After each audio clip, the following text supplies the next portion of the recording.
I was on a consult the other day and figured that this guy, we can't help. He's too early, right? But there's some low hanging fruits of marketing that he can take advantage of. And I figured I would share those here so that way others have sort of the same perspective. So watch out because I talk a ton.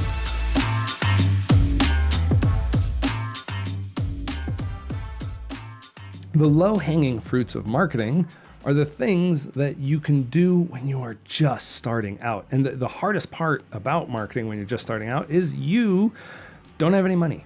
Money is the amplifier of marketing. Like there's a lot that it can do to really help push you forward, but it's not necessary to at least get you moving forward, right? So let's talk about what I would do basically if I were starting today. How would I actually market my own business if I were to really just hit the ground running? So first thing, you absolutely 100% need to get a URL. So you go to GoDaddy, you go to Network Solutions, wherever. I prefer GoDaddy. Go to GoDaddy and get your URL for your business. Your name, I'm assuming you have your name picked out, but go there, get a URL, make sure it's short and easy to remember for an audience. So like 1, 2 words, 3 at the max. Avoid any weird abbreviations or any weird things like that. For instance, one of my old businesses was na-ak.com.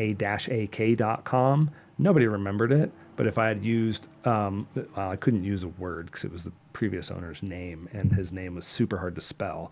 But you don't want to do that. Don't do anything fancy. Don't do anything clever. Pick a URL that is easy to remember and fast to type in. So you get your URL. Well, then the next thing you got to do is you have to make up a ton of accounts. Okay, so you go to Google Business. You start that process immediately because that is going to be one of your main drivers of discoverability.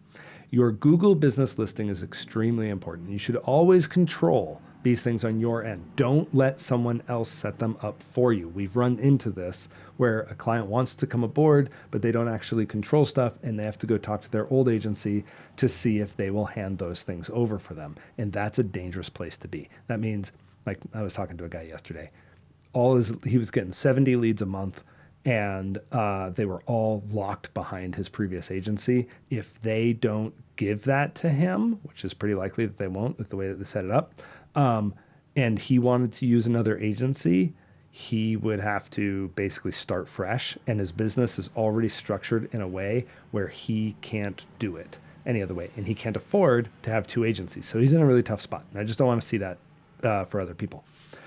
So we like things to be transparent. So you get your Google Business listing. You want to make sure that you have this thing controlled by you, owned by you, and then you basically delegate managers if you're going to hire anybody to work on it. After that, go for your socials. So Facebook and Instagram are the heavy hitters. So go ahead, get those ones. Then you end up with LinkedIn, which is important. It really depends on what market and what industry you're sort of going for. But for like home services, LinkedIn can be your main driver of customers, but it can help you link you up with recruitments. Then Twitter, I kind of tell people to just grab Twitter because it might be useful down the road. And it's easy to cross-post these things. So you get all those things up and running. TikTok is another one that I would do. Currently, TikTok is still available in the United States. We'll see if that remains true. But get those done and then build them out. Now, when you first start, you'll have a name, you'll have all these accounts, but you need to sort of unify them and make sure they're all part of the same family. So what I encourage people to do is sit down, put down the things that need, because this is important for SEO later, put down the important information things of your business in a single document. So you have the name officially and the way it should be on all these accounts, the phone number that you're using, the email that you're going to accept client or customer inquiries at, and then a list like your address exactly as it should appear. So that way it's the same across all of them. Just make a document with these things. Then you take those and you put those into the accounts. If you want, and I do recommend this too, make a list of your services. Like if you have services, make that list and just pop those things on there. So then you've got your services. You'll fill those out on Google Business. You want to make sure that every aspect of that is filled out as much as possible. On Facebook, same thing. Go in. Do you have answers to some of the prompts that they have? And if you do, fill it all out. Instagram, Twitter, whatever. Use everything you can. Is it going to be perfect? No. Do you know all of the little like things about the platform and all the little things you could do? No. Don't sweat it. Just get started. You can always go back and edit these things later. So then you've got your profile pictures and you've got your cover photos and things like that. Remember that the cover photos, very few people are actually going to see these things because that it requires them to go to your page, and people go to these platforms for feeds. Oh, quick thing. Get a YouTube account. I know it sounds a little like, do I really need it? You might, so just get it. You don't have to broadcast it, but get it, because there's a lot that you can do on YouTube that you couldn't before, and it's going to continue to change. So then make sure when you're building out your profile photos that they're all the same. And to be honest, you can put your logo, but you might want to put you, especially when you're starting out. Remember that people connect with people, and that's the most important thing. You want to make sure that it looks like there's a person. And if you are the sole employee of your business, don't hide behind your business. Just be your business. For a while, that's okay. I have 14 people, and I still am just my business. Like, I am it. And that's because it makes for a good sales tool. To be honest, this face, that's what I told my wife. I'm a great sales tool. No. So then the other thing to think about is your tenor of posting. Now, it's very, very easy to get very, very overwhelmed with utilizing these platforms.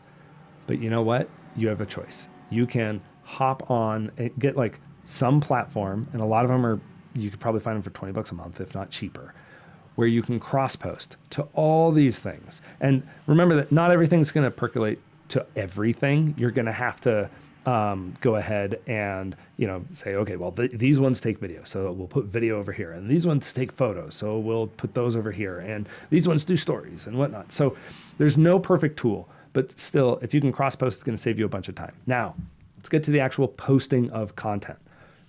Don't do it daily. And what I mean by that is make it all ahead of time. Schedule it. And then if you have something fun to say in between, you're just adding value to your own feed. But don't try and bite off more than you can chew by just trying to post across everything. That's like individual posts across everything, every type of post. That's going to kill you. Do what you think you are best at. If you're good at video, do video. I love video. It's my favorite thing in the world. That's why I'm doing it. If you are a better writer, like maybe a photo with some funny captions or things like that. If you are good at photos, do those. And you might not be good at any of them, but guess what? The more you do, the better you're going to get. And the faster you start, the faster you get fun. So just keep going. Tackle it and just keep going. Don't stop. Don't second guess. Don't self-doubt. Just remember that you want to tailor your content for the reason why people utilize social media in the first place. You can learn or you can be entertained. And those are the primary objectives. So you can utilize those to build credibility and authority within your audience and your community. Now, you've got those things out there, right? So now what do you do? Well, if it's something like Facebook, Instagram, TikTok, Twitter, Snapchat, whatever, ask people to share it. Actually go to your network and ask people to share. Now, even better, let's back up a little bit. You've got friends, you've got family, you've got people that will support you. And so share your content from your page onto from your business profiles onto your personal one. That's going to build your overall network, right? Then ask other people to share it. And even in your post, ask people to share it, especially when you're starting out. Everybody knows you're starting out. So just ask them to share it and be like, hey, I could really use the extra push. Can you share these when you see them? And ask them regularly. And I'm not talking just ask them online. I mean, text message your friends, call them, that whole thing like this. That's super useful because when you're first starting out and you don't have any money to spend on ads, you need reach and you need engagement, and you can manufacture that with the people that you know. And that's going to take an audience that would have been like this big and go poof and make it much larger. So leverage the people that you know, leverage your offline abilities with people that you know. So the other thing that you can do is ask customers to leave reviews. So as you're doing a few jobs here and there, and because most of your first jobs are going to be friends and family and acquaintances of acquaintances, ask all of them to leave reviews. Best place to leave a review is going to be Google. Facebook has like this recommendation review system. It's not as powerful, but it's something. So take it. Then you take those reviews and you turn those into posts, because that adds credibility.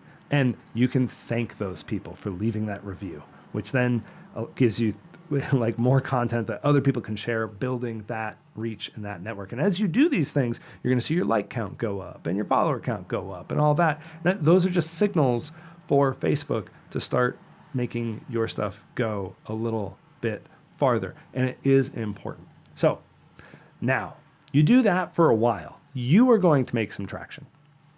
Then you start getting into ads, and you should start with something. So if you, depending on what services you've got, like plumbers are sort of my baseline for talking about this, but the thing is, like, you need to activate something that's lead generation, something that'll bring money in with some regularity, and you need to start poking away at it in order to discover it. It's going to probably cost you money as you go. That might not bear fruit, but don't look at not getting jobs in the door as the problem. Look at it as the learning that you have to do. You're paying for the education experience and for the audience to learn to trust you.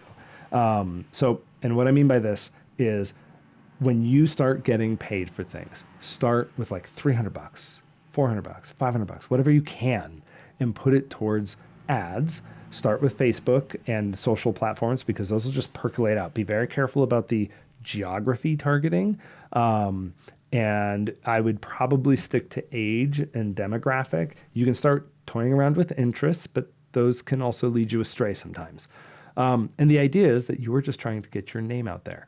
One thing I tell people who are starting really early is pick the neighborhoods that you want more jobs in. Pick the neighborhoods that have potential customers, because all of us are surrounded by neighborhoods that are going to be good for your product or service and bad for your product or service.